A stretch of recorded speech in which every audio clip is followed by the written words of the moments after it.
We had tried to keep this quiet and just keep working investigations because we didn't want to upset families. Right. And like until we absolutely have an answer of like finding a body or finding evidence.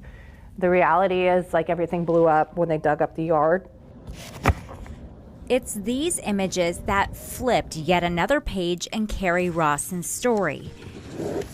This summer and spring, investigators digging into her family's old property over in Park City, trying to tie her dad, Dennis Rader, to cold cases. Mysteries like Cindy Kinney, a teenager who simply vanished from Oklahoma in the 70s. Rader was working nearby. Kinney was abducted from a laundromat in Pawhuska, and I was like, that doesn't match my dad at all, right? Because my dad did home invasions. All of his 7 crime scenes, 10 cases, they're all home invasions. You know, and like there were 2 that he switched the MO by our house, and he did it because they were by our house, but still, they're still home invasions. And I was like, I don't think that was dad. However, a sheriff from Oklahoma thinks otherwise. Re-examining an old journal of Rader's, he titles one entry, Bad Wash Day, writing, "The brunette was the target. I would watch the nearby laundromat for possible victim. The question, is this writing coming from fact or fantasy?"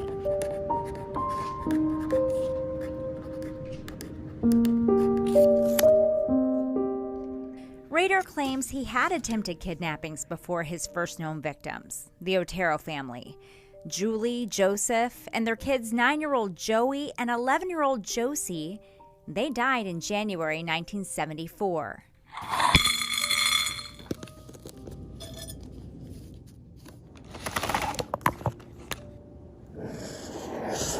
Down in Oklahoma, the 16-year-old Cindy was last seen 2 years after that, directly across the street from where Rader was on the job.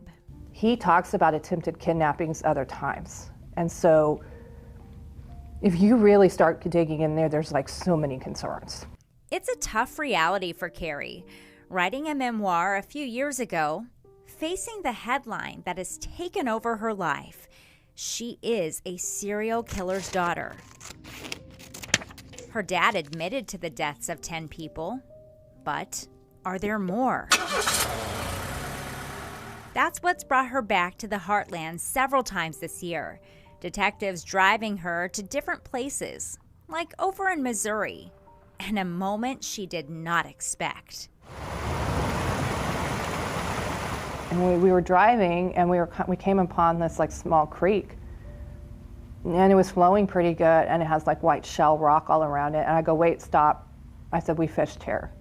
I think I literally have a photo of me fishing there like around 4. Now it could be somewhere else, but it's like that really bright white shell rock, and it looks exactly like there. And I said, wait, I know I have fished this stream. And I said, that's not good. And then they go, okay, well, just wait a second. And they drive about another couple blocks, half a mile, and they turn on this old country road that's steep. And I go, I know this road.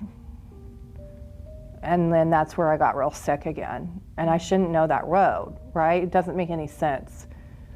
And then we drive just up a little bit, and like they're like, this is where Shauna was dumped. A plot twist. Some believe her dad is responsible for the murder of Shauna Garber. The 22-year-old's body was found in the winter of 1990. She was raped, strangled, and restrained, fitting that BTK MO, bind, torture, kill. Shauna's remains were discovered not far from where Carrie says her family would visit when she was little. When that became familiar to you, what was your feeling? I was like not well, but I also was like, we have a dad problem. That's what I've been calling him internally. Yeah. I'm like, we have a dad problem. Like you're looking at the bondage, or you're looking at the drawings, or you're matching these things, or you're like seeing a creek that you fished at that's around the corner from where a body was dumped. And you're like, okay, that's a bad dad fact. And so those are adding up. Yet Carrie is determined to know the truth and make sure nothing was missed. Not just for her, but for all the families involved. She's been visiting prison to help with the investigations, to speak with a man she has not seen in nearly 20 years. And now all of a sudden it's like everything has just sort of come to this peak moment of where it was like, I'm strong enough, capable enough, I can go help. Sitting across the table from her dad, a new chapter. A once tall, strong man is declining. No teeth, legs wrapped up, in handcuffs, and a wheelchair. Quite the contrast of the controlling dad she once knew. At the same time, realizing the person across from him is also quite different. As she continues to write her story of survival. Going in to see my dad, it's insane, but it's also really empowering because I get time with him. We're working on these investigations. You know, at times he's very difficult and I have to get him to focus. Other times he's cooperative. Like I hug him, he kisses me on the cheek. I say goodbye. He's in shackles. He's in a wheelchair. Like he's tiny. He's like lost like 9 inches. It's really hard to see him. I get to choose when I go see him again, and I get to choose. And so it's like I've now taken control over that man that was in my house. You know, like I'm the person that's tall now. I'm the person that can walk. I'm the person that's literally like in charge.